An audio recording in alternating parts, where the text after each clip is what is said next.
Hello and welcome to the 34th episode of Dystopedia. I'm your host Matt Davidson, and once again I'm joined by my colleague Andrew Hodgson. How are you, Matt? Yeah, I'm well today. Andrew, how are you going? Pretty good. How's your week been? Standard. Yeah, standard. Standard. Nothing really of note. I don't know if I've really watched anything.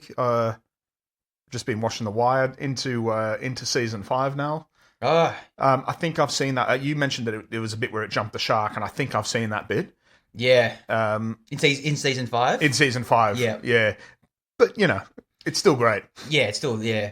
Well, I think season 5, it focuses on like the journalist side of things, right? Yeah, which I kind of like. Yeah, it was interesting. And then you're seeing people do stuff from the journalism point of view and the way they manipulate stories, something like, oh, interesting. Well, they're all still part of the same rotting economy, really, aren't they? Yeah. Exactly. I think I spoilt the ending for season 4. How that the kid joins the other guy or the cop's dad. Yeah. Cop, yeah. I was like, yeah, sorry about that. Yeah, I thought you were up to that part, but Nah. In actual fact, though, there's a few other things that happened in it which kind of it wasn't really the main thing of it. It wasn't really what you were waiting for was a kid to be adopted. There's a couple of other points that it made. Oh, it made that very important point about how that kid's at that crossroads where he can either go down his father's path or he can find a and then because the mum wants him to become a gangster. Yeah, and then the dad's like going, no, he's got the opportunity to come. The game's changed. The game's changed. Yeah. I like that scene. There was at least honor in his time, but now, a lot of that respect is gone.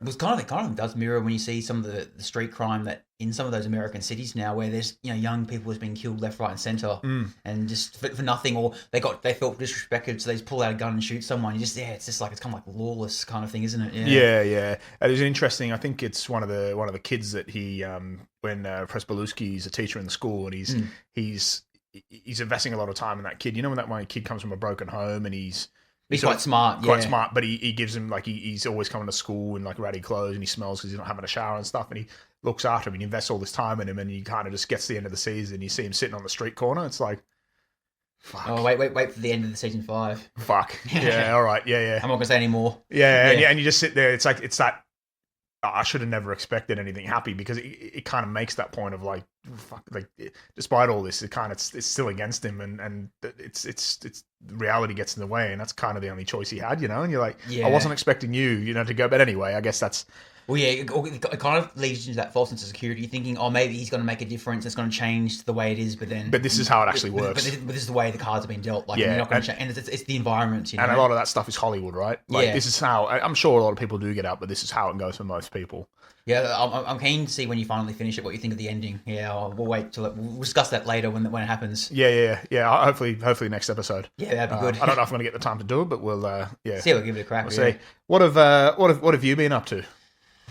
Oh, not much really. I finished Firefly, the TV series, a couple nights ago, and it kind of leaves it a bit on a cliffhanger, a bit undecided. So I can see why people were disappointed it got cancelled after one season, because it really does establish each character and their journey and their redemption arc and all that kind of stuff. But then just dead in its tracks. But they did release a movie in 2005, 3 years after the show got canned. So I'm gonna go definitely watch that when I get some free time. But one thing I've been playing the Uncharted games. You ever heard of them? Heard of them. I don't know what they're about. Because, you and me both were Xbox players growing up, right? So it's always a PS3 exclusive with Naughty Dog did it. They're the ones that did the Last of Us series. Right. And they used to do actually the Crash Bandicoot games back in the day. Oh, talk dirty to me. Oh, no. They did that, and another one called, I don't know if you've ever heard of Jack and Daxter? Yeah. So then they did this Uncharted thing, and this was when they went to a completely different territory where they incorporated cinematics with storytelling and gameplay. It's not like Pirates and that, is it? Am I thinking of something different? It's kind of, not, I wouldn't say Pirates, but it's like Indiana Jones a bit esque, like. Right. So he's like an explorer looking for treasure, and all this stuff happens. It's a bit silly, Like Terrence and Phillip looking for treasure? Yeah, a little bit like that. Looking for treasure. I'll pop that in, yeah.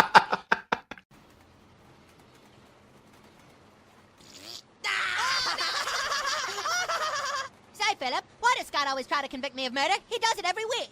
He sure does seem to hate us. I wonder what he'll try to do next. God only knows. The subway certainly is wonderful, Terrence. It sure is. Let's look for treasure. Yes, let's look for treasure.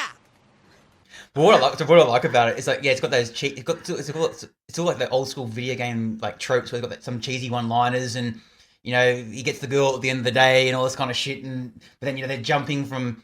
He jumps off a three-story building, and somehow doesn't hurt himself and rolls around, and that kind of stuff. But it's a lot of fun actually, and It's very well done, and it was kind of like the first kind of game series that made gaming more cinematic in a way, and great storytelling. So you can see where the blueprints of this game came from, which would go into The Last of Us, and which everyone knows how big of a cultural phenomenon that became. So yeah, it's a lot of fun, and just what I like about it too is just like easy gameplay. Game's over in 10 hours, and you go to the next one. Like, it's very chill. Like, you don't need to fucking do all the 10 things at once kind of thing. You just run and gun and move on to the next thing. But yeah, I guess enough about the Uncharted series, and we'll get on to today's topic. So last week's episode, we went into the animal farm, and this week's episode, we're going to something a bit different, actually, into the future. And it is a little unknown film called Gattaca. It is. For a second there, I thought you were going to segue. No, we were on the animal farm, and Nah. I thought you were resurrecting it. No, that's dead, buried, and cremated. That bloody segue. File up. No, it was. It's a bit like Boxer. It's at the glue factory. Yeah, we'll get into like. So yeah, you. This is the first time you've watched it. Only recently, right? This is the first time you watched it. The first time I would have watched it maybe 2 or 3 years ago. Yeah. As I say, I work on the road, so I'm a rep. I'm always staying in hotel rooms, always sort of looking for things to do. And I think I was kind of like finish a bit of work early one night, got a bit of dinner. I try to go out and see the town, but inevitably I'd sort of get room service and watch TV, as you do. Path of Least Resistance and Of course, yeah. But I was I think it was on Netflix at the time, and I was sort of searching through, got a bit of choice paralysis, couldn't pick. For some reason, this appealed to me, and I base that on, a lot of the time, I based it on the thumbnail that was on the screen. I had read a little bit of the synopsis and thought, you know what, that'll do, which is very much unlike me. It takes me a lot to watch something, and when I do watch something, I tend to rewatch something I want to watch, and I very rarely branch out. You know what I mean? It's like when I was younger, like I used to listen to heaps of music and used to be interested in all sorts of bands, and now... You know what you like. I only go and see the bands that I like now. I can't be asked for the other ones, but... I don't know. This just jumped at me, and I watched it and thought, this is I've never heard of this. This is incredible, and it's just stuck with me ever since. So ever since we started doing this podcast, this is one that I've always wanted to get in there, and it's always stuck on my mind. And so 2 or 3 years ago, watched it again, obviously recently, and for this, and interesting film. Yeah, when you mentioned it, because I've never heard of it before, and just the name Gattaca, it just sounds like some B-grade science film, it does, kind of it? like where it's going to be some cringe thing where they go on some spaceship or something and there's aliens or something. Yeah, we're just Lost in Space or something. Exactly. Yeah, but then and that's what I was kind of thinking. Oh, maybe it's just one of those sci-fi ones where maybe it has some cool dystopian elements to it, but then it maybe a bit. It's executed poorly or something. Always a bit cheesy or something. But no, I was pleasantly surprised to see. Yeah, it's very thought-provoking. Very ahead of its time. I mean, great acting, great actors in it. Yeah. And to think, too, that this was Andrew Niccol's first ever made film on the big screen. Like, I mean, what a way to introduce yourself on the grand stage.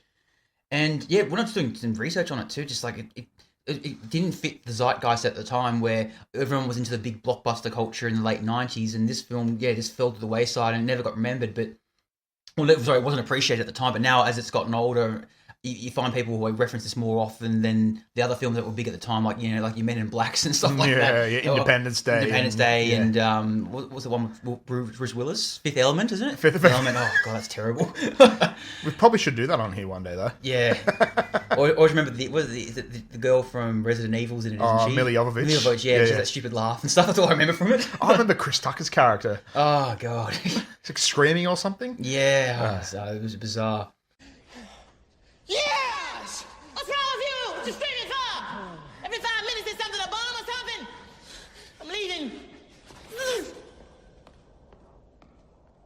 But yeah, but around that time, and from what I've read too, it was marketed in a way as meant to be like one of those films like that, and then people went to it and were disappointed by it because it wasn't the blockbuster culture film they were expecting. It was this very neo-noir, futuristic, but then retro as well, but then very extremely thought-provoking with genetics and eugenics and bioengineering and stuff. So I can see why people would be maybe turned off by it at the time, seeing it. Yeah, the culture wasn't like that at the time. I suppose we discussed it.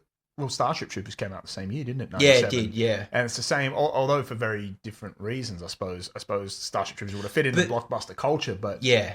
But the other side of it, where people... Well, I find Starship Troopers ticks both boxes, where this one, there's not much action in it at all. No. It's all about the story itself and the the characters, you know, their development and, you know, their journey to where they want to get to, isn't it? Yeah, and I guess you're right. The blockbuster culture at the time, a lot of people seem to go to like your Cannes Film Festival or something for these sort of thought provoking movies. They were on the periphery, but they were never the mainstream, were they? So it was always going to struggle. Yeah, it's not a thing like where we're now these days. We're I guess there's a reason it's aged so well, right? We're sort of dying out for this sort of stuff. Like it I mean, obviously is a little bit saturated now with this sort of thing. Yeah, but yeah, just again victim of its time, really. Yeah, exactly, and it feels like a film like this would never be made today too, because you know, with the way these you know filmmaking companies now, like, you know, your Disneys and your Warner Brothers and stuff, everything's based on like what's going to be a guaranteed success, or what they perceive to be guaranteed success, where it's got to be an IP, it's got to be an iconic franchise. Where back then it felt like films were a lot more experimental. They could take the risk, or from what I've read too, that what they used to do back in the day, they'd bank on one being a blockbuster film, and then like maybe 2 or 3 others that could be that ones where they could experiment, or would fund them, or them. Yeah, they'll give them like a 20. It would offset. Yeah. Yeah. They give them a $25-30 million budget, and then just hope, oh, maybe it might take off, maybe it won't. But then, if it didn't do well at the box office, if it's well received by the critics, and then has a bit of a cult status, people will buy the DVD or the VHS tape. Where these days there's not really that anymore. There's no revenue stream for that, so they can't take those risks. So they got to stick to what's safe, which is a bit disappointing, because like a film like this was where, you know, maybe it didn't get the box office success, but it's ones that people think about still after they've seen it, you know. And then there's like video essays, and even like the actor Ethan Hawke still talks about it today, about how much it influenced him and how much he loved playing the role, and some of the lines in it have always stuck with him as well. Yeah, so it's interesting. Yeah. Well, one of those. Yeah. Again, it said it wouldn't have made the money they wanted, but stood the test of time. How often do we see that, right? Exactly. Yeah. No, it's brilliant that way, isn't it? So yeah. Well, let's get into the making of it. So you spoke about Andrew Niccol there. So this was his first film, but he was from New Zealand. Yeah, cheer, bro. Oh, Kiwi. Yeah. So he was a screenwriter, and I think he was actually known for The Truman Show. Yeah, from what I've read is that he wrote The Truman Show, and then the film company was so impressed by it, they actually ended up giving him, you know, his own film and script to write this thing. So we haven't done The Truman Show on here. We need to do that. Oh no, that's another great one. So yeah. Everyone thought like Jim Carrey was just a comedy guy. Like, he went out of his league there, didn't he? Yeah. But that definitely is one for down the track. But yeah. So he got, and then they gave him basically a license to do that. And then I think what also helped it too was that they ended up hiring some iconic actors at the time too. You got your Ethan Hawke, Uma Thurman. And I think they even got like Cabby from Escape from New York's in it. Yeah. I noticed that actually. I'm like, I mean, Gore Vidal as well. Gore Vidal, yeah. Jude Law. Of course, yeah. Fucking Jude Law, but yeah. Well, this is when I think he was up and coming then too, Jude Law, right? He's like had a couple. I think he was established in Britain, but maybe not in America. Yeah. But this probably put him a bit more in the American light. But yeah, I mean, iconic actors, aren't they? All three of them in their own right. I believe too that also Danny. So even Hank from I didn't notice Hank. Yeah, like, there he is. Hank from Breaking Bad's in it. Yeah. So it's not the first time we've had a Hank reference in there. Like he was in Total Recall. He was in Total Recall. He's actually in Terminator 2 as well. Yeah, he is. Yeah, he always had random ones. He was one of the he's one of the SWAT team that when they blow the building up, when they blow up Skynet, and he comes in. Oh yeah, he's on it for a split second. But that's Hank. Yeah, there he is. Yeah. Well, then also, so this is not the first time we've done an Ethan Hawke movie when we did The Purge earlier. Right. One, so it's our second time. I think we need to do The Purge again. I think that was way back in our early days, wasn't it? Yeah, we tried to do very experimental. Yeah, we tried to do all 5 movies, and we ended up saying nothing on any of them. Exactly. Yeah. Exactly. I think the thing I remember from that episode was that I basically said that the Purge series became like Fast and the Furious or something. That's all I heard, which is kind of true. But yeah, that's true. What I was saying before that, apparently Danny DeVito was one of the producers for this film too. Yeah, I did see that. Yeah. At the opening. Danny DeVito. Yeah, I think, maybe he makes a cameo in it, but no, he only produced it, didn't do anything about it. But where Niccol got the idea, he kind of conceived the Gattaca, like, you know, the format for it was when it was in, like, there's a lot of debates around the time, because I think it was DNA was discovered back in like late 80s, early 90s when they started like using it prophetically and stuff, you know, and there's a lot of talk about genetic engineering and designer babies and all this kind of stuff, and that's what kind of got the ball rolling for him, and very thought provoking and raising those ethical questions about it, right? So that's where he got the inspiration from, and he kind of made it. He wanted to do it like a sci-fi, but then also add in neo-noir aspects to it, and you definitely see that through the film. The style, the hats, the cars, the trench coats, or even the buildings where they filmed it in too. They were filmed where they were designed in like the late 1950s, I think it was. With that, that office building where you see the circle, like oval shaped thing inside. Yeah.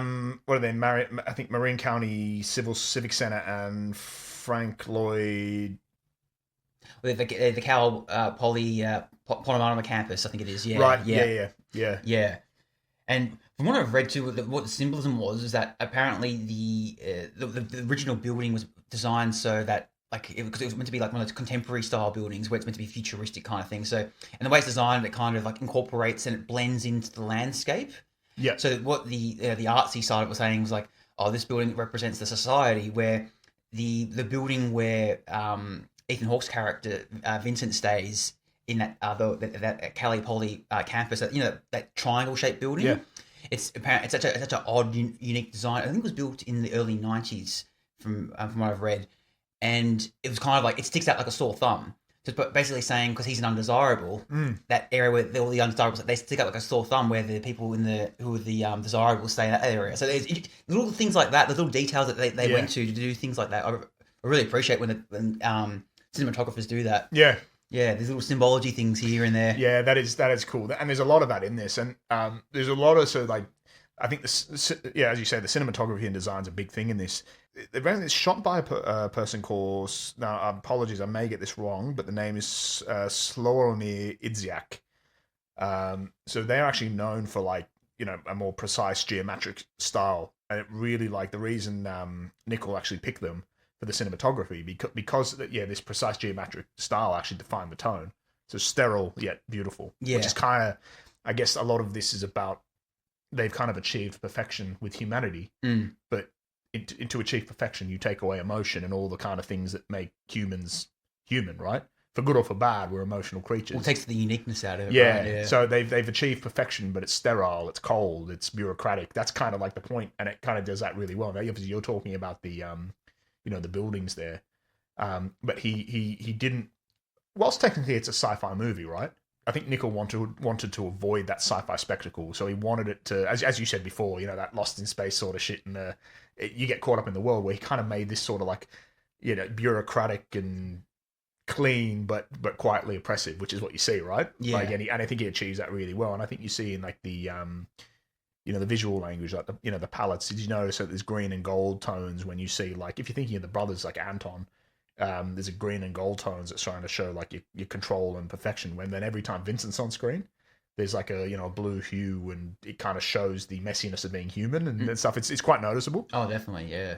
And then I think a lot of the again, the cinematography and design, with as you said, the costumes. So you see them walk in at the start. We'll get into the first scene later, but the monochrome suits. It could be the 50s, it could be the 90s, it could be the 2100s. When everyone's walking in that conformity, and they're all wearing same coloured suits and hats and and I think the way he designed this film too, because he said in the near future, but then what's beautiful about it, we don't know what the near future. It's not like, oh, it's the year 2084 or it's 2035. It could be anywhere. And watching this film, in either back in '97 or now in 2025, it still feels like it could be the future ahead, right? It's timeless in that way. Well, that's so subtle, and that's one of my favorite things about this film. And I don't know if it's because in this podcast we're looking for things to talk about. Inevitably, we are. Oh, right? we're going to, yeah. But that's one of the things that stuck out to me. The minute it doesn't make a big deal of when it is, and I think that's the point. So I think there's a couple of things they're saying there, it was in the near future. What does it actually say? In the not too distant future, is what it says. So it could mean, because it looks 97 to 2025, we're in the not too distant future now. But equally, that could be 2100, and it's kind of a warning. I'd also see it as a warning as well. If we let it slip, this could be the not too distant future. Yeah. What I'm saying when it's timeless, what it does because when you watch a film, for example, and then it says, "Oh, this is the year, 2025," and it was made in the late '80s or something, and then when you go past that year, watching the film, then you kind of go, it kind of takes you out of the immersiveness of the world because you kind of think, oh, actually, this didn't happen, or oh, they got this right, but they got this wrong, kind of thing. Where this film, because it doesn't tell you what it is, it just says near future. Not the too distant future. You just I'm watching it in 2025. It could apply to the year 2035 or 45, whatever it is, or it could have applied from when it was made in 97 to like the early 2010s or something. Like that's the beauty of it. Yeah. The ambiguity is a real strength for this film. Yeah, and it doesn't feel dated in that way. Yeah. Not at all. The only one thing, but it might be one of the last sort of analog futures, doesn't it? Because there's no phones. That's the only thing. You sit there and nobody's got any phones or anything. He had his watch, didn't he, from memory? Oh, I suppose he did. Yeah, you can see it as a smartwatch, couldn't you? Yeah. Well, it does. Like, it predicts a lot of things that we see today. With like facial recognition and thumbprints and samples and DNA and stuff like that. It's crazy. Oh yeah. Also, too, just the score it's amazing. Oh, yeah, it is. It's by Michael Newman, I think it is, and yeah, it beautifully like that minimalist score with emotional undercurrent, and it kind of like it as you were saying, where it contrasts between the sterile environment and then like also like the humanity in people. It is quite uplifting, isn't it? At times, yeah. Especially like the swimming scene when you hear the music going and it's just it all sets the tone perfectly and sums up the emotions of both characters. Yeah, as an allegory for the whole movie. It is. And again, that swimming scene, we'll get into it more detail later, but that swimming scene could have been so corny. It really could have been. Yeah, when it first happened, I first saw it, actually towards the end of the film when they're doing it again, and they think, oh, this could be a bit cringe or something, but when it happens, it actually sums up the story perfectly, and I think because they acted it out well, and they didn't try and overdo it as well. No. Yeah, that's why it works. I think what works for it in that case as well is that you saw them doing it as kids and then growing into the adults, then it happens again. So it's like that mentality never left them. Yeah. So that's and why as brothers, you kind of would believe it as well. Oh, and that's just an allegory for the film. I get that. Yeah. And humanity versus perfection versus I guess the messiness of being human, right? Yeah. But also you would genuinely believe, like, as brothers as well, Oh, sibling rivalry, right? Yeah, exactly. Yeah. And also too, being raised thinking that they're like perfect, and the other one told that you're nothing, you'll never amount to anything. Like that, it would be like that. Yeah, exactly. So, but yeah, saying Michael Newman did like beautiful score, very well done, and it is as you get older too, you start to appreciate how much score plays such a big role in things. Yeah. Like it sets the tone and sets the characters, and it can make a good scene a great scene. Which does in this music's one. The most important thing in it. It is. Yeah, think of the horror genre. It's nothing without music. I guess, we'll talk about also, too, just the naming of the film. So, apparently, originally, the film was going to be called The Eighth Day, from what I've read. So, I think that was like, how God created the world in 7 days. So, they're going to play on the eighth day. But then another... Reach perfection. Reach perfection, yeah. So, then because humans taking control now as well. They're becoming their own gods, you're playing God. But then another film, like some random film, I think, came out, some European film came out at the same time, which had that same kind of name to it, and they didn't want to infringe on that. So then they decided to call it Gattaca, and this was a reference to the DNA of the letters GATC, and that's the basis for the DNA, which is I'm sorry, I'm going to butcher all these scientific names, but guanine, adenine, thymine, and cytosine. So that's the genetic makeup. So when those words put together, that's what's spelled Gattaca or something. So, because it sounds like when I first heard it, it sounds like one of those random like names of a spaceship or something. It does. Yeah. Like, getting on the Gattaca ship. Well, something like Star Trek or something. Yeah. Star Trek. Sorry. Yeah, with my laser gun, kind of stuff. Yeah. Yeah. But no, it just shows that every aspect of this film, whether it's the title, the music, the setting, it's all incorporated in its message behind it. Like nothing's left to change. Like, everything's you could say it's been perfectly engineered. Yeah. By design. Yeah. A bit like the characters in this film. I think if you think about the philosophical context, like, so Andrew Niccol, he actually said that Gattaca, he said it's not anti-science, it's like anti-discrimination through science. That's the kind of thing. And I guess like that's where, like, as I say, we'll get into it a little bit later, whether with the world, we'll always find a way to have a caste system. We've reached perfection, but we'll always find a way to keep people in their boxes. You're saying that, technology isn't the villain, as people think, it's people. It's people who weaponize it for exclusion. That's kind of what he's having a go at. But we're always, as humans, right, there's always, you think of that dual use tech. We always bring things in medically, or we always bring things in for good and end up turning into something that it's not, or it's not meant to be used for. That's that double-edged sword. Heavily influenced by Brave New World, obviously, because, the genetic caste system. and 1984. So obviously the bureaucratic control and the control of information and everything. Yeah, it definitely felt like a blend of both, didn't it? The film. It did. Yeah, Yeah, done very well. Yeah, it didn't feel like the bureaucratic system was like full on Big Brother, but then had elements of it. There's a lot of surveillance, wasn't there? Yeah, exactly. And then also too it felt like because in Brave New World, wasn't it all books were outcasted, like all banned, right, or any kind of literature? Where this world there still was because it was about the street like striving for perfection, but because even something like an unplausible like Ethan Hawke's character, they could still access information where in Brave New World they couldn't get any access to anything. Yes. Yeah, it was all whatever the government said. Yeah. So yeah, it definitely is a nice blend between the two, isn't it? It is. But yeah, as mentioned earlier, that this film didn't do very well at the box office. It made $12 million on a $36 budget, which is not good on any measure, because the way you base it on is whatever the budget is, you times it by 2, and that's what you make it to break even, because you got to factor in marketing budgets. So, and from what I've read too, the marketing team marketed this film around what was popular at the time. They portrayed it as this exciting space adventure or sci-fi thriller. But it's not that at all. Just to get people in. To get people in, it's more of like a detective story when you think about it, or like a human story with overcoming the odds, as opposed to like some crazy wacky adventure or something. Yeah. But yeah, it was pretty well received by the critics. It had a average rating of about 7.5 out of 10, which was pretty good back in those days. Famous, you should say after Friday Foods, this guy, but Roger Ebert gave it. He gave it a really great review. He called it a smart script, and smart script, and this is one of the smartest, most provocative of science fiction films, a thriller with ideas. So exactly what we see from it. But yeah, it's got one of those cult statuses now, where down the track people have looked back on it retrospectively and given it more praise and said how timely it is and how it kind of has predicted the future in certain aspects, and it kind of deserves recognition, for what it was trying to say. And as I said earlier too, even Hawke has said in interviews that he always gets asked about this film. Like people are always want to say, oh, what about Gattaca, or what was the one film that he kind of wishes that did better, and he always mentions this one and says that he even said that the line out of the film that when they're swimming about how he beat him was, how did you beat me? Oh, I never planned on swimming back, wasn't it? I never saved anything for the swim back. Yeah. He said that film, like that line really stuck with him about life in general. How don't be fearful of things. Don't try and overcome those trials and tribulations. Try and strive for the best self of you, kind of thing. Yeah. So he kind of said that. Yeah, it's kind of one of those things that stuck with him all throughout his career and his life as well. So. Yeah, on the surface, it's quite a subtle line, isn't it? Yeah. But so powerful. In the second time around watching it, I mean, it's...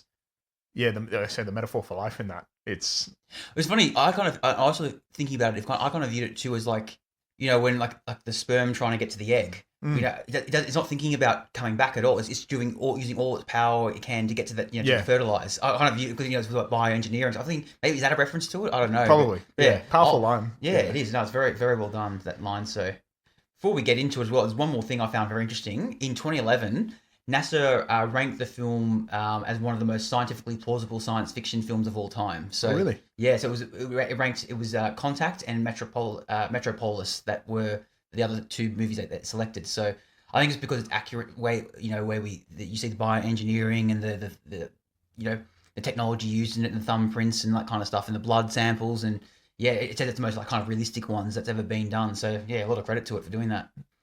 One more thing too, sorry, before we get into it. You're doing a Columbo. Yeah, Columbo. I know, one more thing. Yeah, can't help it. Just one more thing. No, Lieutenant. There is no just one more thing. Goodbye. From what I've read, when people distinguish science fiction films, they either put them into soft science fiction or hard science fiction. And so if you're in hard science fiction, it means that it's kind of like the technology we have now, or what could be plausible in the near distant future.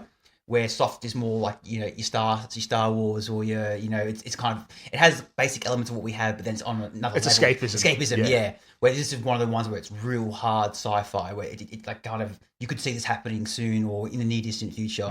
So yeah, this was definitely classified in that genre, isn't it? Yeah. Oh yeah. But yeah, we should probably get into the summary of the film. What do you reckon? I think we should. Before we do, what are we drinking?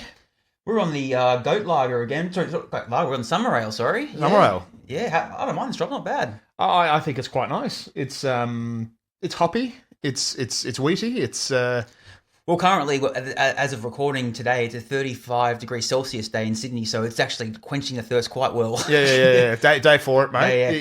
Yeah. You climbing Mount Frothy Oscar? Oh, I am. Yeah, I'm trying to conquer it. Oh, yeah. Getting on these Sitting on the Tinny Cahills, the Tinny Cahills, Schooner McGovern's. Yeah, quenching my Jonathan Thurston. Yeah, it is one of those days for it, isn't it? Where I've had a couple and I want another 15. Yeah. Sun's out. I'm not far away from the beach or the bay here. Every fuckwit in his jet ski's out as well. It's just one of those days. You know? It is. Yeah. Yeah. No, the Australian summer's really starting to set in now, isn't it? Yeah. Even though it's spring, but like, you can feel it. Global warming. Exactly. Yeah. Heat wave, solar power, plug-in hybrid, solar panel, global warming, fossil fuels, global warming, fossil fuel, global warming, dry drought weather, dry climate, global warming, dry climate and global warming. All right. Well, all right. Let's get into the summary here, a quick summary. So, in a future society obsessed with genetic perfection, people's lives are determined by their DNA. Vincent Freeman, born naturally and considered genetically inferior or invalid, dreams of going to space, something society deems impossible for someone like him. To achieve his goal, he assumes the identity of Jerome Morrow, a genetically perfect man who is paralyzed after an accident. Through relentless willpower and deception, Vincent works at Gattaca Aerospace Corporation, hiding his genetic identity while preparing for a mission to Titan. When a murder investigation threatens to expose him, Vincent's determination is tested, but he ultimately proves that human spirit and willpower can surpass genetic destiny. Like on the surface, they said like when you see the poster or stuff, you're just thinking it's another wacky sci-fi adventure. But then, when you read that summary there and get into the opening scenes, like it doesn't really muck around, does it? It gets straight into the elements, doesn't it? Yeah, and I think let's get into the start. Like we've touched on it, but yeah, the ambiguity again is so powerful in the not too distant future. I see it as like as you say, it generally feels they could be talking about now. They could have been talking about it in the 90s. They could be talking about it in 2100. The fact I love how that doesn't matter, but also I feel like it serves as a warning too. Like I think he's saying like, well, this could be the not too distant future if we. At any point where we're probably not too far away from something like this, if we let it get there. Exactly, and I think I said earlier, like in the 1990s, especially all that talk about genetic engineering and cloning and all this stuff was starting to come into the people's consciousness, and there was a lot of fear around what could lead to. Because on the surface, you would think it is a good thing. It's another aspect if you're planning to have a kid, and there's a risk that they could have a heart issue like we see in the film, or they could have some other, deform or deficiency. We can eliminate that and use the best of you, what they say, the best of you and the best of your spouse. But then it gets to that territory like, how far do you go with this? Yeah. It's like I was talking about that dual use tech. It comes in as like medicine or to help. And then how soon before you start getting designer babies and stuff like that, and you're using it for that, which I dare say I think on IVF you can probably do that sort of thing these days, can't you? I believe so, yeah. Also, it's funny, I'm recording this, my sister's currently pregnant, and like she's done tests and gone, was it the ultrasound, all that kind of thing, and they do tests, but they can tell like, oh no, your baby's healthy, she hasn't got this deficiency or that deficiency. Like it's pretty advanced of like letting people know this stuff. So it has come a long way. Yeah. In seeing that stuff. So I guess like what I didn't notice, only what picked up on the second time watching it was when, because it was kind of like the parents are kind of considered Neanderthals, right? Vincent's parents were giving, you chose natural birth. What is wrong with you? Kind of, it's kind of like stigmatized when they basically they give birth to Vincent and they test him, they stab him with that pen or something, wasn't it, to get the DNA, and they can read out like, he's got a heart deficiency, he's got this and that. And we give him a lifespan of 30 years if he's lucky, kind of thing. Yeah, it was like a 99% chance he's going to die of a heart attack or something. Yeah, exactly.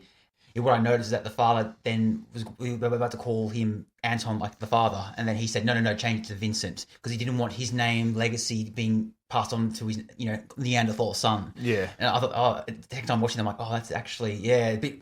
It's cold, yeah, and it just shows you how this world is all based on perfection, and you want the best of your genetics being passed on, not left to lottery or chance, So yeah, it's that sense, like the opening image of it where he's I guess it would be like the most human moment, but it's kind of turned into administration. The minute they just take him, they just stick a needle in the foot, and then they're just sort of reading all the data. Like he's in the database, like before Vincent's even drawn a breath. He's just, they know, as you say, what his life's going to be. So it's like that whole thing of like, what's the point of living life? You already know, that sort of thing, if it's just going to happen anyway. Yeah, exactly. And what we see late, like, we see Vincent growing up. This is before he has the second brother's comes along. He when he falls over, like the parents are helicoptering parents. Oh, you could hurt yourself. Like the world is so obsessed with the perfection, and that if any form of defect is perceived in a kid, that they consider like, he can't go outside, he can't do this, he can't do that, because he could hurt himself because he's got weak deficiencies here and there. Like it's to the point of like absolute ridiculousness where you can't even let them be this kind of thing. Like go down that path. Like they can't even be a kid anymore. It's crazy. Yeah, but I think it hints at the fact that he's got what's that disease where you can't clot hemophiliac. Hemophilia. I think that's what it's pointing at there. They might even say it. So that's where he's got. So he basically falls over. It's almost a death sentence to him. Yeah, interesting. Okay, I didn't pick it up the first time. I think that's what they're getting at there. Just on like talking about jet engineering. Like, I guess a good case sample of this is what we kind of see today is people with designer dogs, or there's certain breeds that people try to grab. And they're at the point too where there's been, you see the pug dog, for example, how like 100 years ago, it looks completely different to what it looks now because it's been so inbred, and so they want the absolute perfection of this thing. Now, like it's come this shell of its former self in a way because they're striving for it. Yeah, well, I've always been funny, like in the dog world and stuff, the way like people will. The way it is now. Now, if you were doing that sort of thing with humans, you'd have an issue with it. But the way it is with dogs, like, oh no, we're getting a purebred this one, or it's being bred specifically here when there's. Or was it like those cavoodles or whatever they are? Like, I'm allergic to this, and I don't want to have to clean up hair, so we'll design a dog. We'll get the best of the poodle, and then also this thing over here, the cavalier, whatever it is. Yeah, it's just like. Whereas you've got fucking millions of them in shelters and stuff. You know what I mean? And you're sitting there and it's, Well, you go to your local like shopping mall when they have those pet stores, and then they're selling like these designer dogs for like, $6,000-$7,000. And then there's like, you can go to the RSPCA and adopt one for like, under $500. Yeah. And then they've got less issues, less problems. I mean, ironically in this film, they're trying for perfection, but with purebreds we see now, like they've got all these issues, right? Like, it's crazy. Yeah. But it just shows you, like, trying to achieve perfection. Perfection that way. Yeah, there's always side effects to this stuff. So, yeah. Well, I think even like in this, even while we're on real world echoes and everything, you think about like embryo screenings and stuff when you're talking about like as you say, with IVF and everything, where you can screen your embryos or test embryos before implantation to actually prevent disease. But it does start to blur that line. As you say, it starts off as a good thing trying to help, but then how soon before you can sort of start, can I add this eye color, or can we have this intelligence, or what height can we do? Like, I don't think we're far away from that. Yeah. From that sort of thing. Oh, we see later in this film, oh no, I want my son to be a sports star, so give him all the genetics for superior heartbeat, superior lung capacity, whatever it is, that kind of stuff. So, like, it goes down that path, like, and then also too, it's like, it seems like there's no free will amongst the kid then, because they've been bred basically to go down this path where there's no, they're not discovering themselves, are they? No. Again, all that stuff, all that messiness of being human is now being kind of engineered out of them, I suppose. Yeah. And then to fit into the society, and that's kind of where this society is like, it's control now. It's built into it. It's this sort of, I guess this is where you see the dystopia, right? Yeah. Perfection is almost oppression now, without anybody knowing it. So, like, I guess in the 90s and everything, when people would have been, that's why I find the start of it so interesting. Is when you see in the mall when he's introducing and they're all walking in unison, and all the higher ups are walking into work, and they're all wearing the same suits and the hats and sitting in the cubicles. We've talked about like the disillusionment of the 90s when people were moving into the cubicles, and it all become about productivity, but you were kind of becoming a big cog in the machine. So I think people in the 90s probably would have been looking at this and thinking, oh wow, like, I guess you, as the director, Andrew Niccol, you would have thought this is possibly where it is going. This is kind of evolution now. And in many ways that hasn't, well, I guess he's right, really. It's all about not so much what you're doing, or not so much how you're doing it, but what you're doing. Yeah, essentially, like that's kind of where they would have seen this. I guess where they would have seen this world going. Yeah, and that's why I say so. In this world, like, they've all been bred for what they deem perfect, and I guess that's it. The conformity thing. They all want to be. You can imagine it's like they all want to be bloody. I don't know if to say what real estate agents, but they all want to work on the stock market or something. Whatever their parents thought was like the best job to be or something. And that's perfection. Yeah, but then what it raises the ethical question with it then. So with it, because now the parents want this to be, and then what happens to the next generation? Because they've been designed to go that way. Do they then design their offspring to be like them again, like on steroids again, or do they want to go different? Because if you're bred to think that this is the only way forward, or my only career path or my only goal in life is this, does my offspring then continue what I think that is down the track, or do I think, oh no, I went because I was this. I was an engineer. No, I want my kid now to be a doctor or something. Like, does it work that way? Like, it raises all those ethical questions. Maybe. Right? I mean, it talks about they're bloody. They go on to Titan, and they go on to space mission, we're almost like an interplanetary species. So maybe they want them to colonize this place, or evolution. They just keep pushing and pushing and pushing until I guess whatever the society needs. I don't know. Yeah, exactly. Yeah. There's all that, but it's it kind of takes you. But when they're sort of we're talking about the control of it and that cost of perfection. I guess it's the fact now that they are trading the humanity for. I guess it's the deal with the devil now, right? Like you've achieved this perfect society, but all the humanity's gone. So like, it makes you kind of wonder how they are sort of pushing forward as a species now, when I guess creativity and stuff's all out the window. Yeah.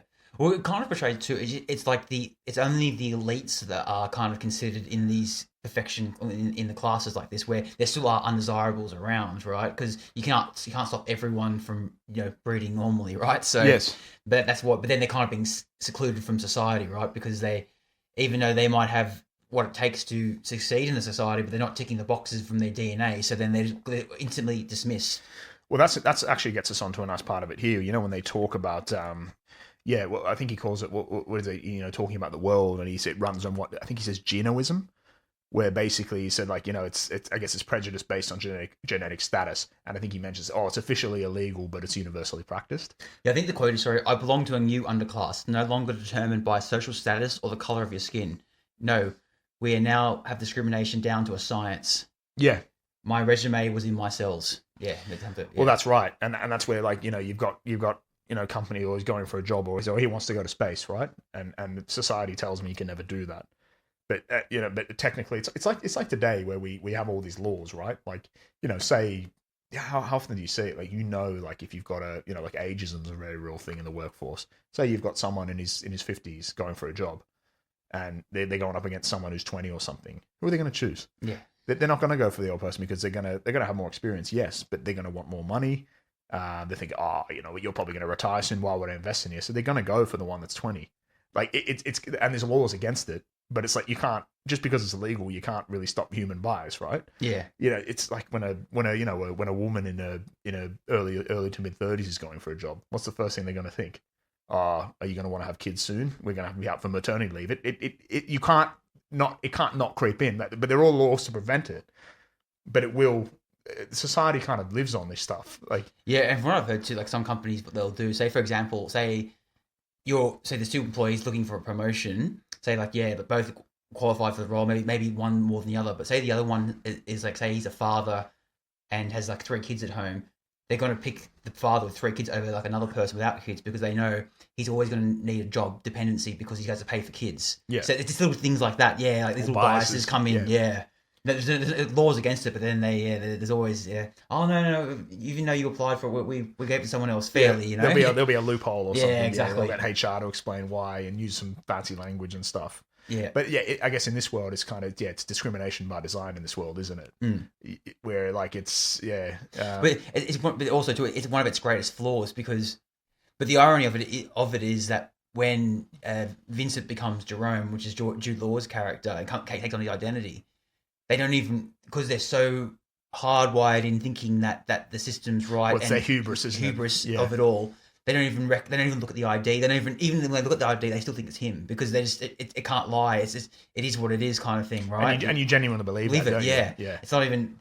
And we find out later on in the film too that even his own brother didn't recognize him initially. Yeah. So it shows you how, like, it's meant to be ultimate perfection and ultimate, litmus test, but then it fails the most basic functions at times. Yeah, because their own hubris, they can't see it. There's so much faith in the system. Yeah, it's watertight. Oh, well, that wouldn't happen. No. And even when, on that, even when they're talking about like, they automatically assume that, there's a murder that's happened, obviously, with the mission director. And we find out, and there's a little bit of, I think an eyelash or something, one of his eyelash drops. Yeah, it's in the corner, Yeah. And they automatically assume that it's the undesirable, the invalid, which look, invalids are, naturally so. If there's an invalid in there, well, you would, right? Yeah. But then they almost he wouldn't have. No, I think they get to the point. No, he's not just a janitor. He's been working here. He's been here day in day out. Oh no, he wouldn't have the mental capacity to work here. Yeah. He would be good enough. That wouldn't happen. You know? They're so like enamored by this. Yes. They can't see it any other way. Yeah. And they think someone who is invalid could. Oh, as you said. There's no way they could pass the test. What an absolute disgrace that would be. Yeah, kind of thing. Yeah.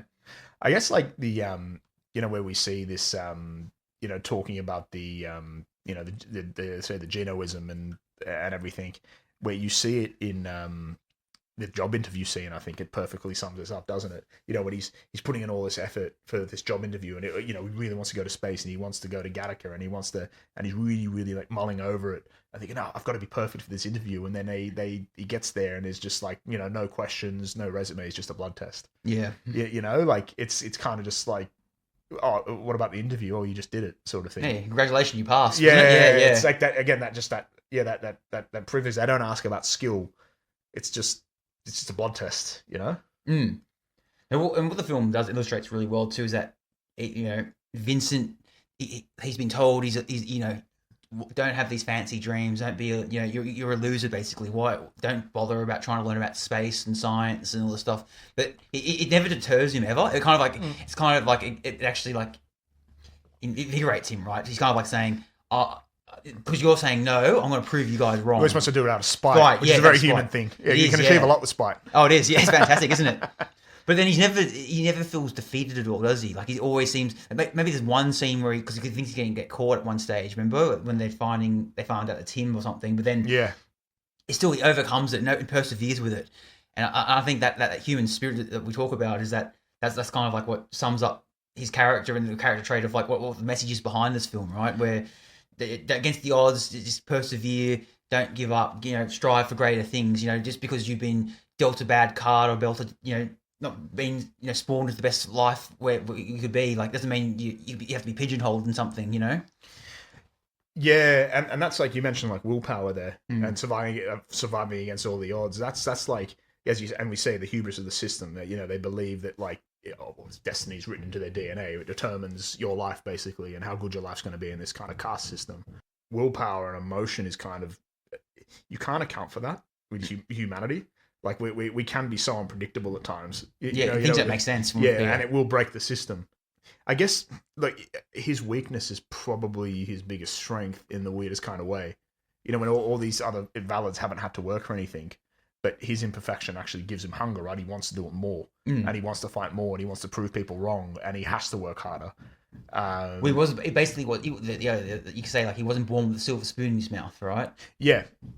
That's right, and like you can kind of see when you're talking about the valids and invalids, like the valids have been given everything; they've been genetically engineered to be perfect, but they've never had to really work. And how often do you hear it now? If you talk about sport or something, like often I think of my whole life is like football metaphors. Everything is a football metaphor in life can be explained in a football metaphor. But how often the amount of times you will watch a professional football or something, off the top of my head, say Steven Gerrard or something. Sit there in an interview and they'll talk about youth players that they played with and say he was the best at youth level, but they never went anywhere. They never played for anyone. They never had the career that he had because they were the best at youth level and they dominated, but they never had the will to sort of or the fight to or the discipline to get there. And it's all the time. It kind of like I think you see like athletes like Michael Jordan and stuff. Probably his biggest strength was his absolute belief in himself, right? Oh yeah. You've got. And that's a very human thing, is that you can't measure that stuff.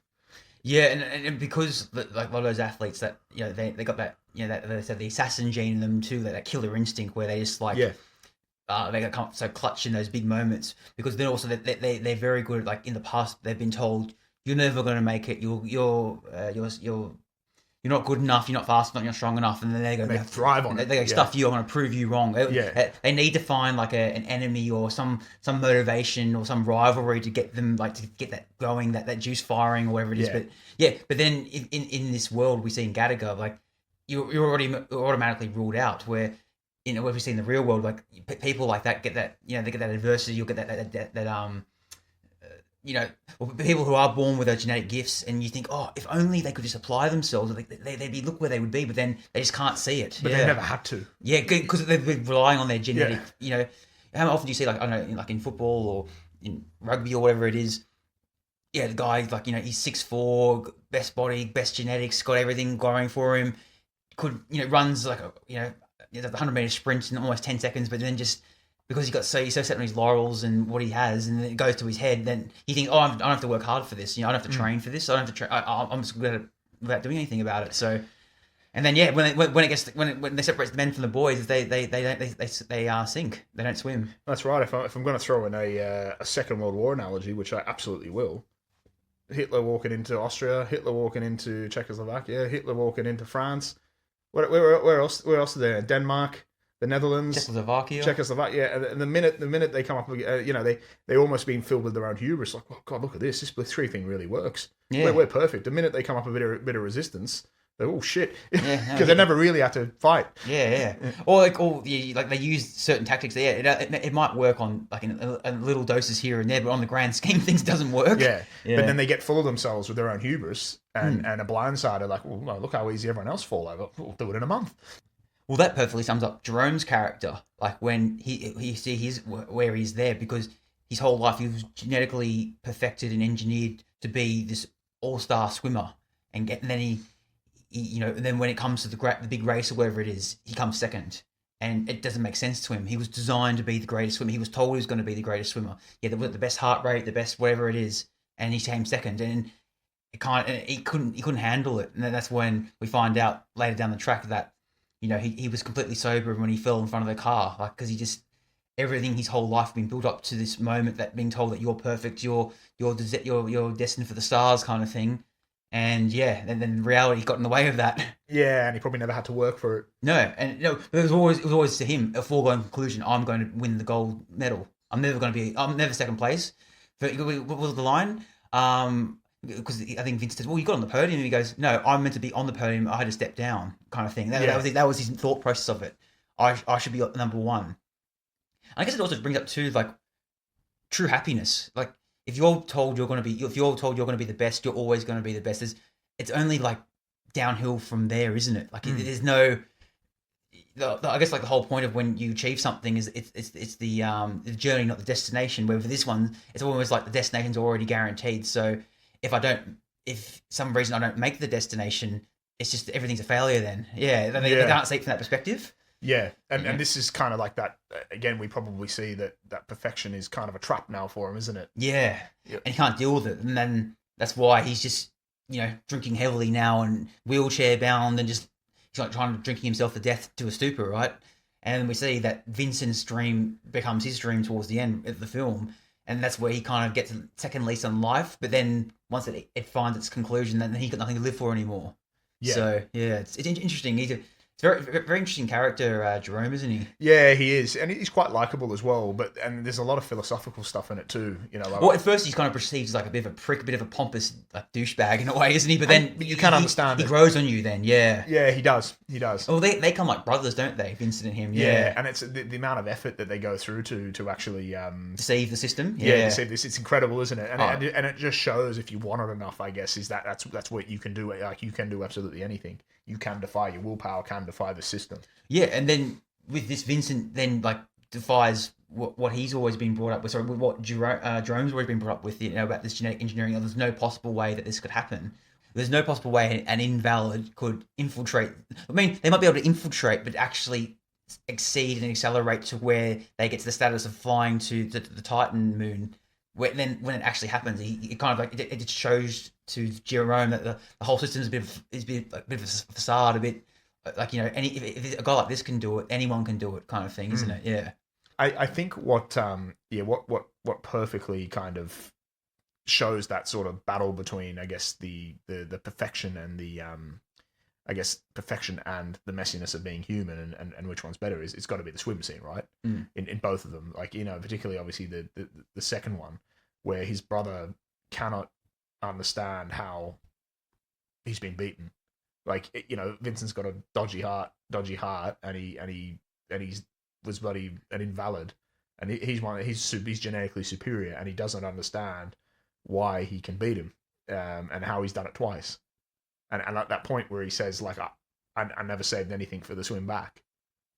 So it's not like it's not strength alone. Again, it's just that willpower. It's that nothing to lose mentality, because Vincent doesn't have anything to lose. Yeah, at all costs. What does he say? He's already 20,000 beats over where he should be. He's basically already dead. He should be dead. Yeah. So he doesn't care. You know, like, and I guess it's like you can do. I guess I think, you know, when you got nothing to lose, then. Yeah, and it's also too that he's willing to take the risks. When in this society, there's no risk. Everything's down to perfect science. Everything's down to perfection. There's no. So he's going to cheat the system. Yeah, but then also too, it's like it's not like he's thinking to, oh, I'm at my limit now. I can't push. He perseveres beyond the limit. Where, you know, kind of thing. We see that too in the treadmill scene as well, when he's running on the treadmill, like, with the heartbeat stuff. Like, he should have jumped off 5 minutes earlier, but he keeps pushing the boundary. And to the point where when he gets to the locker room, he almost passes out from exhaustion. Yeah. I think even more subtle as well. Actually, yeah, that scene when he goes on a date with Irene, and he comes back and she crosses the street, and remember how he has to take his contact lenses off, because the police were at the stop station. Yeah. And it's quite clever where you're seeing his blurry vision and he can't see the cars, but he just crosses anyway. Yeah, you know, there's that fearlessness of like that leap of faith, leap of faith, which nobody would have done. And I think she references at the end, like, no, you walked anyway. You know what I mean? There's that fearlessness of like, well, shit, I should already be dead. What does it matter? You know? Exactly. Yeah, and I think it shows that, and that's one of the more subtle scenes, but clever as well. Yeah, on that too, because we find out too, Irene's character, she can't go onto Titan as well, because her heart, she has like a slightly deficient heartbeat or something, where they can't take the risk, right? Yeah. And at the end there, he says to her, he said 10,000 beats over my limit. Like, don't let this hold you back, you know? Yeah. Yeah. Don't, just because they've told you no doesn't mean that you should just kill all your hopes and dreams now. Like, yeah. And it's an interesting way they portray that, and way that it kind of gives her another bit of a lease on life again, right? Yeah. Yeah. And you can really see the chemistry between the two, because they started dating after this. Yeah, that's one of the fun facts from this, where they started meeting. That's when they first met and ended up getting married after this film. Yeah. I think they had a couple of kids as well and stuff. Yeah, you can't tell the connection. Oh, there's a bit of sexual tension between the two of them. Yeah. Yeah, good old Ethan. Yeah. But it does. It makes for the better film, doesn't it? Oh, yeah. Well, it's more realistic, right? Yeah, so it makes it that way. I love that scene too, because you can tell that she's kind of fancies him, because he's like the excellent, student there. And she grabs one of his his eyelash or something, or his bit of his DNA to test it out. And even like in this society, like, dating's down to a science, right? That's actually one of the biggest points I wanted to bring up. Yeah. I'm glad we've got onto so the love and the love and biology sort of side of it. So yeah, that romantic connection is just being completely like streamlined in a way, right? I guess it's been rendered obsolete, right? Yeah. Like it's reduced to data, which it kind of makes you see like how, like dating apps now, how most people meet. It's all the analytics and data, and you answer this many questions and it matches you. You trust the algorithm. It's a bit like an arranged marriage on steroids or something, isn't it? Yeah. Well, it is. It's interesting. So yeah, when she takes their hair and then she goes to one of those stations and she's obviously been out with him and wants to see if he's a genetic match or something, or what his genetics are like. Because if we're going to go out or we're going to date, I'm going to invest my time in you. I want to make sure that you tick all the boxes. You tick all the boxes. And there's an interesting bit where I think there's a woman comes up, oh, he kissed me 5 minutes ago, and then he takes a swab on her lips or something. It's like, yeah, ma'am, I should be all right. I'll get back to you. All the best kind of thing. So she's like obviously insinuating she's met the man of her dreams or something, but she wants to make sure that he's genetically sort of sound or something, Well, it's like when people Google their date before going out with them, being like, oh, they work at this place, that place, or they've got, based on that, their income would be this and that. So, it's worth the investment. Or as you said, with like your Tinders or your Hinges and stuff, where it's all down to an absolute algorithm and a science, Well, yeah. I mean, that's like, the world that we're in Gattaca kind of removes the randomness of life, and that's the cost. That's the deal with the devil, right? That's the cost of perfection. Just as we've talked about the Patriot Act in a few episodes. That's the cost of you have to give up a little bit of freedom, to if you want to be secure. There's the great paradox of it, right? Yeah. Like you can't have both, and it's kind of the same here, but like in this even love, it's kind of like matched by DNA. Not emotion, right? There's no spark or connection. No, and that's all gone. So like compatibility, as I said, it's measured through. It's a mirror today. It's measured through. Yeah. You see, you said before, like on Hinge and Tinder, like people go on go, oh, this person likes doing this on a weekend. No, I don't like that. Swipe away. But then, maybe that one thing you don't like, but then there's 10 other things that you would like, and actually you match well. But then, not that one thing. Bye. Takes away the spontaneity. Yeah. But then maybe you would. Maybe if you went and you found the right person and you would want to go and do that, you would maybe find out that, like, actually, you know what, I'm going to give it a go because they like it. And you might find that's something you have in common. They're intoxicating, so then they make they're so passionate about it, makes you then interested to find out what it's about. So, things like that, yeah. And that very thing, we're kind of replacing that human messiness, the very thing that makes to be human, the spontaneity and the fear, the unknown, to, like, just algorithmic performance. Swipe next. Why would I waste my time there? Let's go with someone else. I guess it is kind of like now where we feel it's like that death of spontaneity, right? Like these dating apps kind of they remove, I don't know, like that awkwardness or the. Well, it's like kind of that intrigue and enigma and like the finding out about the person, because you kind of already know what their interests are, or what they're interested in, and it ruins that, like the spark of the moment, right? I mean, how many times people talk about when you're like going on Tinder or Hinge and I couldn't get any matches, but then I bumped into this random person, I don't know, at a bookstore, and then we sparked there. And like it always seems to be that the old fashioned way still was the best way to find someone, as opposed to finding someone on a dating app. And like it feels like, and you know how like people, they kind of market, it's like social media, right? You market your best selves, like filters, there's bloody gym shots and all this sort of stuff, and mirror selfies, and like I guess that vulnerability is penalized, which you might find and then might find it charming in real life, but it's penalized through the lenses of like the app or something. And also too, people they're gonna lie and bullshit on them too as well. So then you say you like these things, but then when you get to know someone, actually no, I don't like those things. I only put that in the profile because I think people get a match with me at, like, if I say I like going to walks on the beach when I actually fucking hate it. Like, and then you're saying it to get a route. Exactly, 100%, exactly what people do.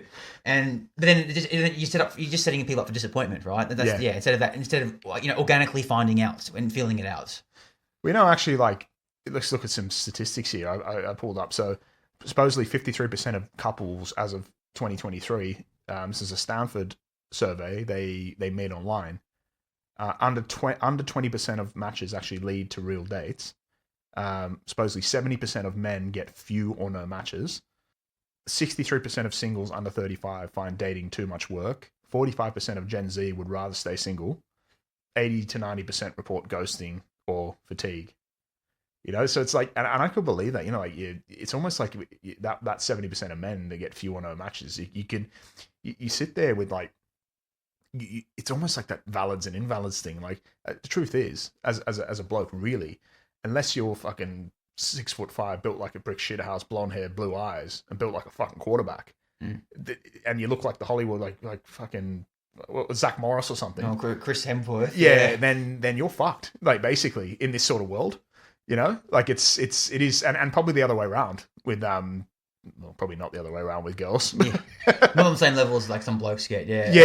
Matches wise, Yes, and it almost brings in that, like, I guess the genetics thing again, like we're seeing in Gattaca, right? Yeah, but on the Tinder and Hinge thing, what they found is that like 10% of men get basically like 70-80% of all the matches. Oh yeah, and you can see in this world too, where and that'll be the 10% of men that look like that. Yeah, exactly. then that's like in this world where the valids are getting all the reaps and the benefits of all this new society, but then the invalids are getting nothing in return, right? Yeah, so you can see it mirror here, and then again that takes up the spontaneity. And the truth is, most of us don't look like that. Most of us blokes do not look like. I was looking from a bloke's point of view, but we might find a perfect match. Someone you might go to the bookstore or something, and you might find someone you might. you become attractive. You become unassuming at first, but you may become more attractive because you have a really good philosophical conversation, and that therefore makes you attractive. Like, I know it sounds a little bit Hollywood, and it's all about your personality and stuff, but a lot of it is, because when you're always sitting there on this, like, on these dating apps and stuff, like, that's it's all filtered, and it's all like you're all marketed differently. Well, it kind of feels like you're playing the game and like on the phone or like on the app chatting, and then you have to do it in real life. It's like you're doing things like 3 times before you actually get into the date, as opposed to like where it'd be like spontaneous or just a random meetup or through a mutual friend or something. Yeah. And that's to say, you're not going to win that game if you're trying to be like that top echelon of the 10%. Like, but then again, like, I can believe that, like, you know, as I say, 63% of singles or find it too much work, or 45% of Gen Z would rather stay single, because you're probably not, everything's gone online now and everything's gone through apps. You're probably not meeting people in the places that you used to meet them. Well, another ethical question is to do with in today's society is about a lot of third spaces are going, so people don't go to these places. People don't go to the office. People don't go to the movies. People aren't going out anymore. There's no more, like, hobbies aren't like that anymore, really. Like, unless you're joining like a sports club or something, or some other variety club where it's a book club or something like that. But it doesn't seem to happen anymore. Or if there is, it's all online. Like, so, like, why would you? People are making friends on like things like Discord and stuff, as opposed to going out in the real world and experiencing and sharing things with other people, where it's all online now. So it's a kind of like it removes. The third space is gone. It's slowly eroding now. Yeah, which is it's sad, because it's like that's where you meet some random people where you never speak to them any other form of like walk of life kind of thing. So yeah, it's interesting. But yeah, I mean, it's interesting, this film, when like that was the first thing when I watched this, when they're that booth and it's all about biology now, nothing else matters, you know. And it's like in many ways our world is the same, in the sense of that a lot of that randomness and spontaneity is gone. Yeah, definitely. Another thing that I got thinking about the modern world too with this film, what it kind of predicted too, is like just the, when they're checking into the building at Gattaca, they're using their thumbprints, they're using blood, they're using facial ID and recognition. Like, how often now, I remember was the iPhone 7 or 8, it mapped your fingerprints to unlock the phone. And now it's gone to the point where, because now the button's gone, it uses facial ID now. So basically it looks at what your eyes and stuff, and it can even tell when you got a hat on that it's still you, and unlocks it. Like, and this was all very much showcased in this film, isn't it? Where they're God, you use your face to pay for stuff in China. Have you seen that? Yeah, that's great. Yeah, and that's a scary thing. What could it be for down the track, where they're using, is the government using it for other things, or are you being catalogued or marketed to in a certain way as well with your likeness? Yeah, you're on file now. Yeah, exactly. Yeah, like everything's. That's why people have these having reservations about when eventually they want to microchip everyone. For, like, say, like, instead of having a passport, you'd be microchipped. So then with the 5G. With the 5G, yeah, exactly. X-Files music. X-Files, cut it in.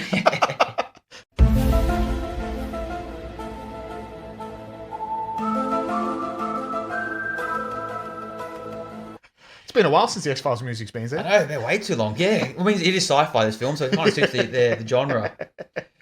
But I mean, like, you think too on the surface, imagine like, going to the airport and just being like, oh, just scan your wrist or whatever it is, and away you go, as opposed to carrying your passport, always making sure you've always got ID on you. But then the moral, like the ethical question of them having that, you're basically tripped, and you're trackable 24/7 for any kind of thing. Yeah.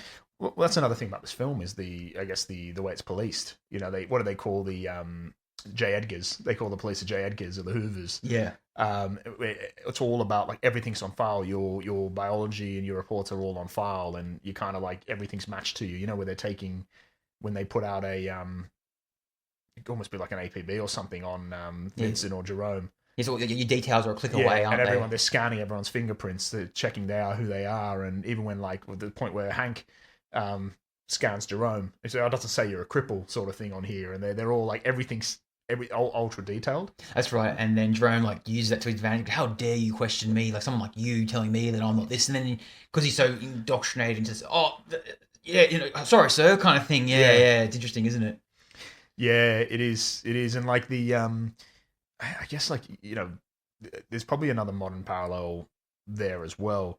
So, like, talking about, like, genetic testing and everything, how, like, everything's on file for these guys. I as you inevitably go down some rabbit holes when we do these episodes, I actually didn't know. So supposedly life insurance companies in Australia here, pre-2024, could actually use genetic test results when deciding like policy approvals or pricing over a certain threshold. So I think it was over like, life insurance companies, when it was over like a threshold of about 500,000, whatever the policy was, they could actually request your genetic results, and they could factor that into their decision making about, you're hereditary, or there might be blood disease, there might be heart disease in your family or something like that, and then your premiums would go up. Yeah, I'm like, fuck, I didn't know that at all.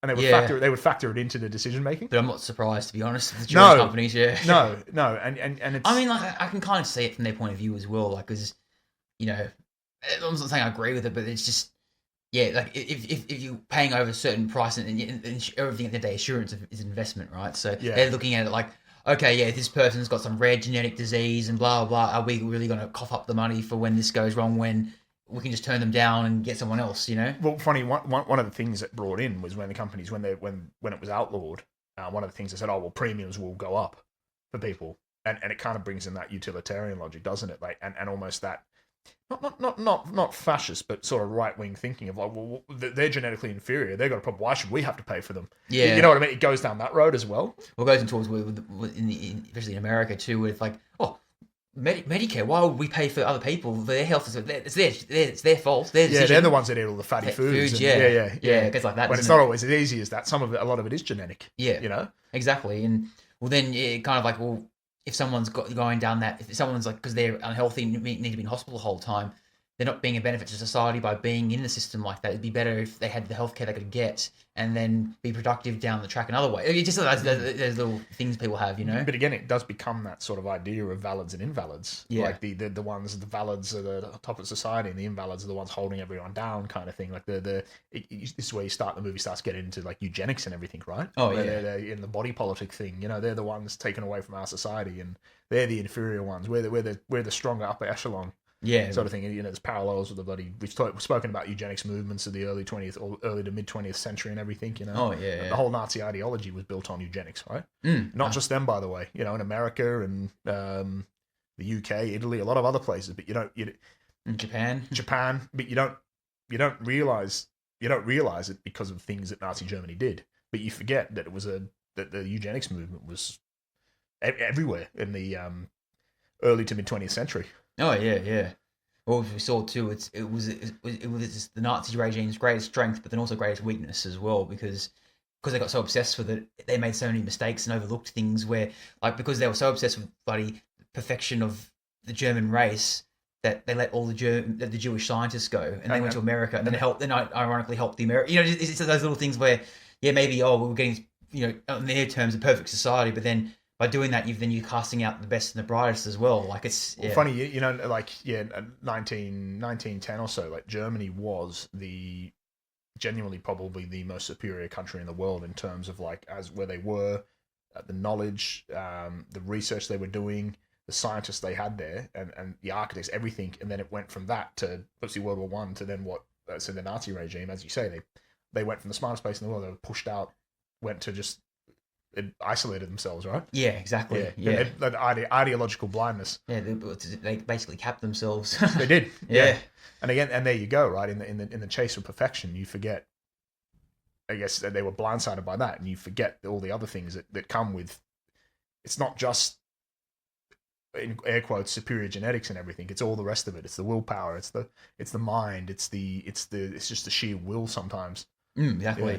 I think also too, just on like the pressure of perfection and perfection in general, as this film illustrates as well, is very relevant, especially today with social media in general, where people they look at others and think they've got the best lifestyle because they've got the beautiful family and they're going on holidays every 2 seconds and it's being showcased there. And, also too, kids have been, you have to be successful in life, all this kind of thing. And then it puts on that burden and that pressure to be that, to do their parents proud or do this person proud. Our society tells me I've got to be making 6 figures by the age I'm 25, and I've got to be doing X, Y, and Z. I've got to be getting up at 5 o'clock in the morning because that's when winners get up, and I've got to go to the ice bath. Ice bath, exactly. And but then also too, then I've got a power nap here and all this stuff. All these things all these messages that people being just pushed on through the algorithm online or wherever guru's been preaching this where.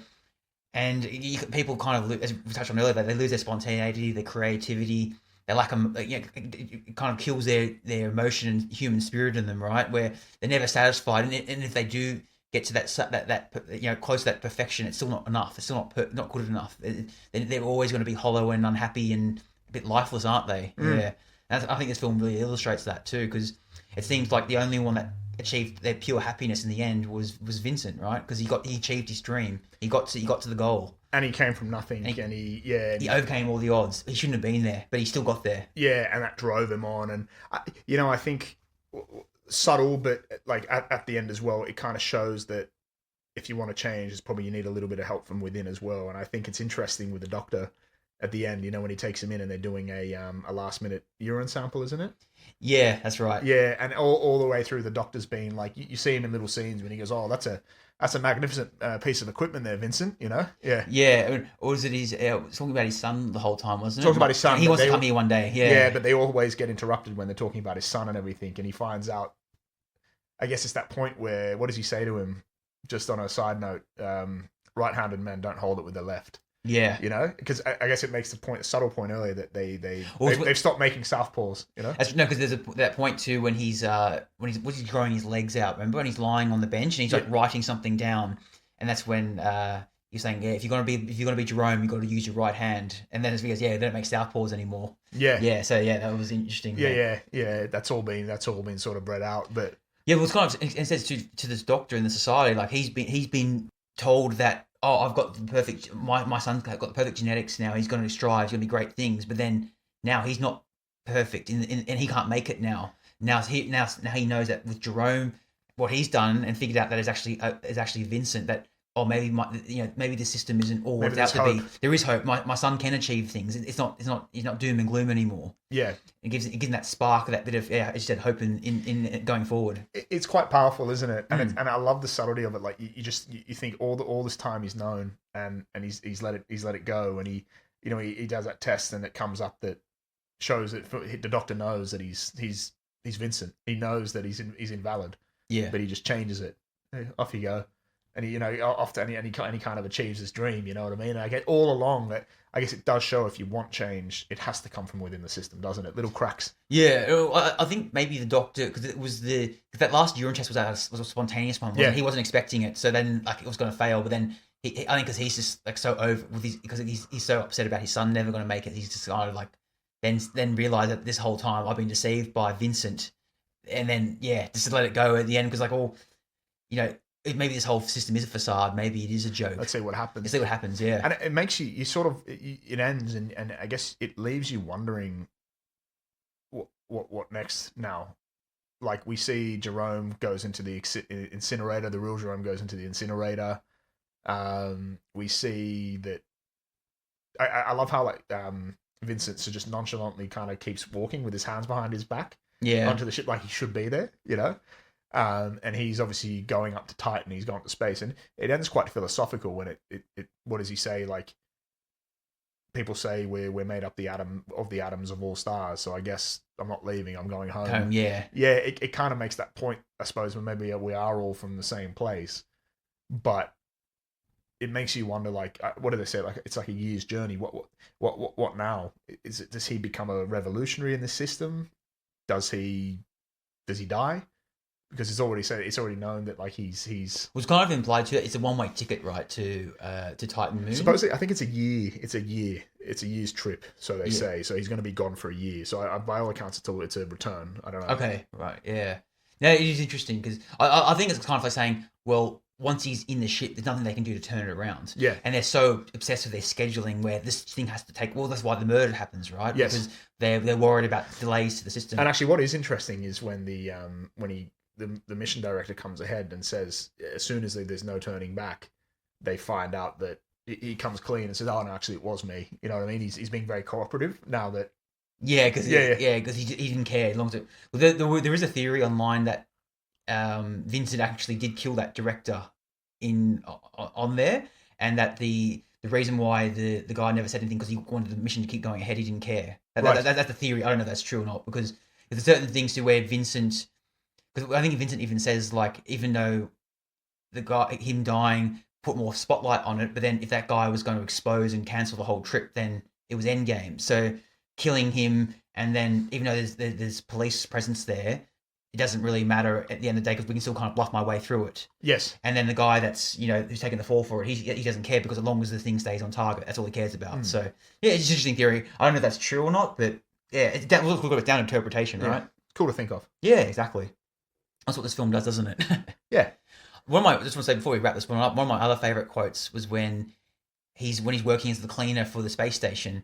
And he said, I was like right next to my dream, but I've never been so far away from it. Yeah, I love that quote. It's cruel, isn't It's it? cruel, yeah. It's Yeah. like he's so close, but yet so far.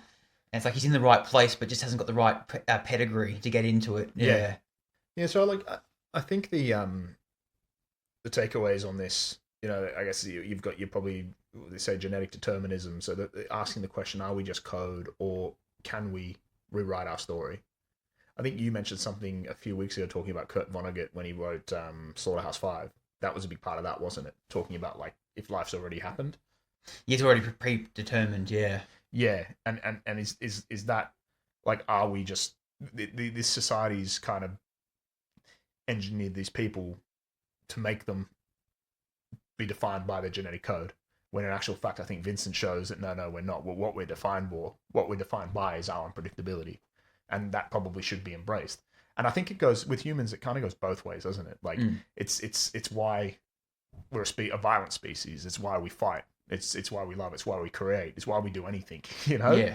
And that's why I find like we've talking a lot about ideology over the last few weeks. That's why all these ideologies, communism, bloody socialism, all the capitalism to a certain extent, fascism. That's why they inevitably fail. Because they never take into account that kind of the messy human emotion, do they? Yeah, the complexity of it. Yeah. And same with this system that we see in Gattaca. Ultimately, it's been defeated by that, hasn't it? Yeah. Yeah, I think that I guess too, when you think about it as well, is that if you're born into a say wealthy, well-off family, you probably got a better chance of like succeeding in higher echelon of society or career path or whatever you want to do, sport or something, because you got all the better.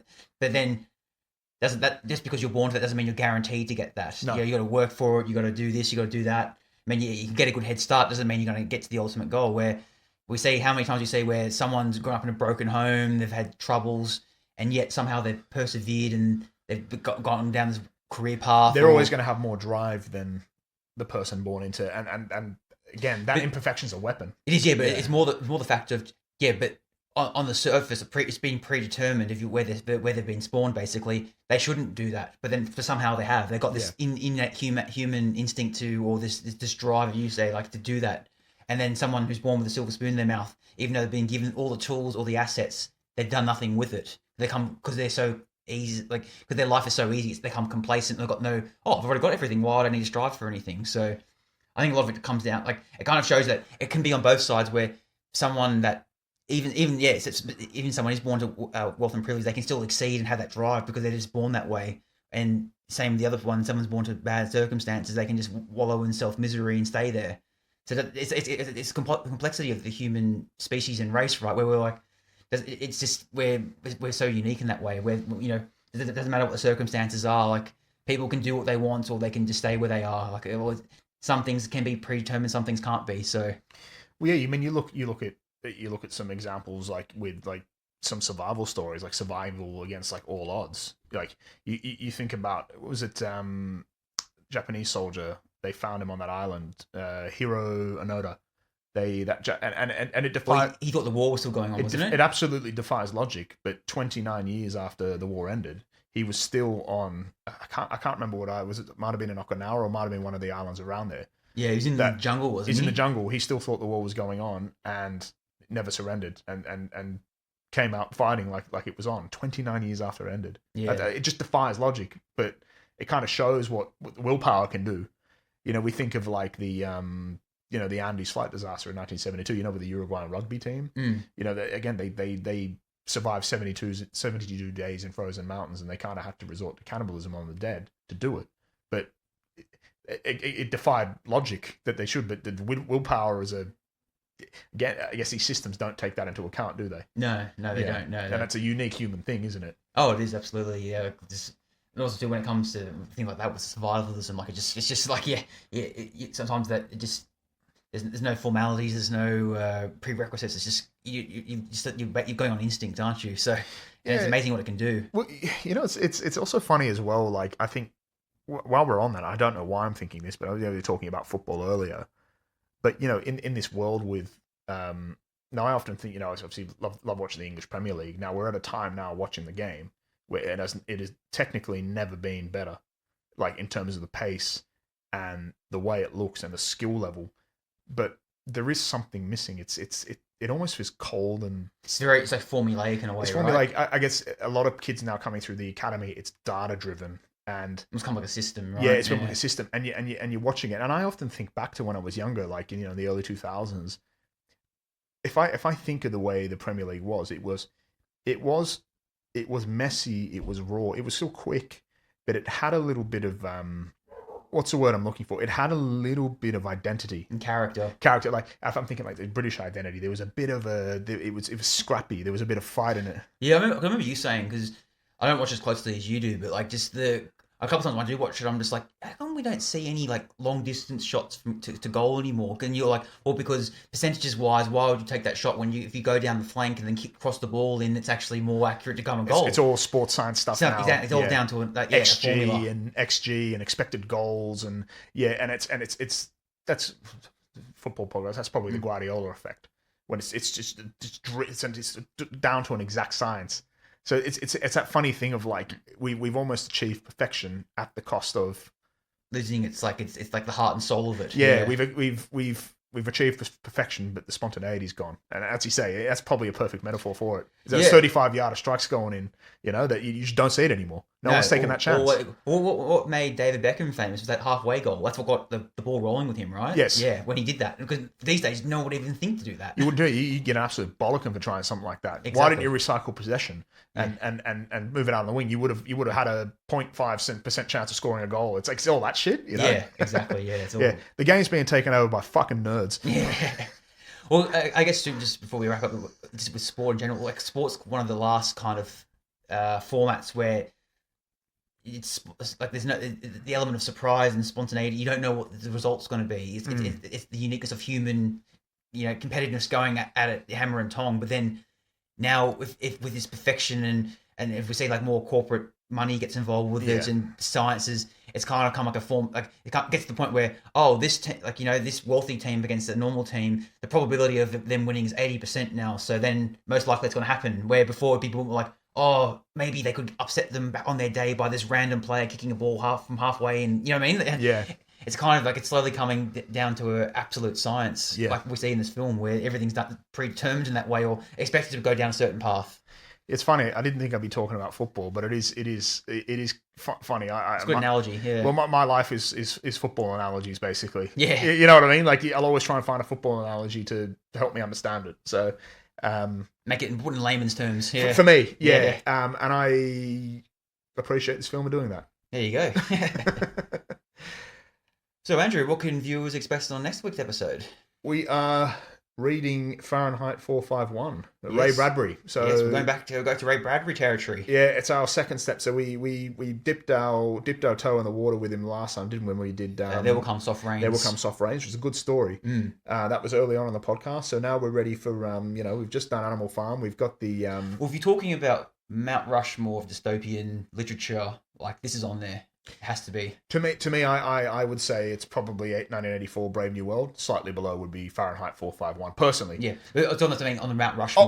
The four pillars. Yeah. Like I'm saying, it's up there. The top three of those ones. Like everyone references them all the time. Yeah. Oh yeah. I'm excited to do this one because look, I have read Fahrenheit 451. Seen the film as well. Not a bad film actually. Not well done. Yeah. But I don't remember. I remember the crux of it, the firemen burning books and whatnot and what it's saying. But I don't remember really being that captured by it. Now, I think I struggled with it, and I don't know, again, if I was in the place of thinking, like, all dystopias had to be, like, 1984 or something.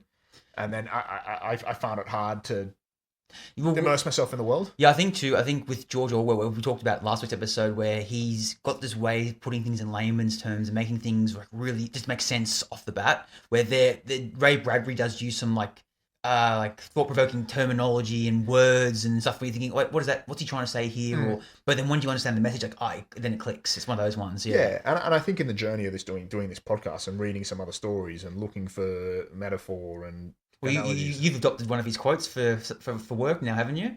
Wasn't even it's just shit, just keep going. yeah. I love him as a bloke. Yeah. But I think I'm in a better place now to actually understand it a lot more than I did at the time. So I'm actually looking forward to reading it again. Yeah. I haven't read it in about almost 10 years, so I'm looking forward to giving another read again. It's be good. Yeah. A bit of a podcast announcement, don't we, Matt? Bit of an update, yes. So going forward on the podcast, instead of being a weekly podcast on every Thursday, it's going to become a bi-weekly podcast. So we'll be releasing episodes every second Thursday. Unfortunately, sometimes life things get in the way, like things like work and adult commitments. And I think we bit off more than we can chew a little bit in time. So I think our 10 fans are probably going to be devastated. They're devastated, exactly. Yeah. But we're not going away. We're just just slightly altering the programming. But we're hoping to. We're going from 1 month to every 2 weeks. It was always this way. Brother. Exactly. Yeah, it's actually getting more content. But yeah, and as always, guys, you can catch us on our socials, which is DystopediaPod at Instagram and Tumblr. You can shoot us an email at info@dystopediapodcast.com. We're also on YouTube at DystopediaPod. Like, subscribe, comment, all those great things. And on behalf of myself and Andrew, we'll catch you next week. See you in a couple of weeks. Oh, yeah, fuck.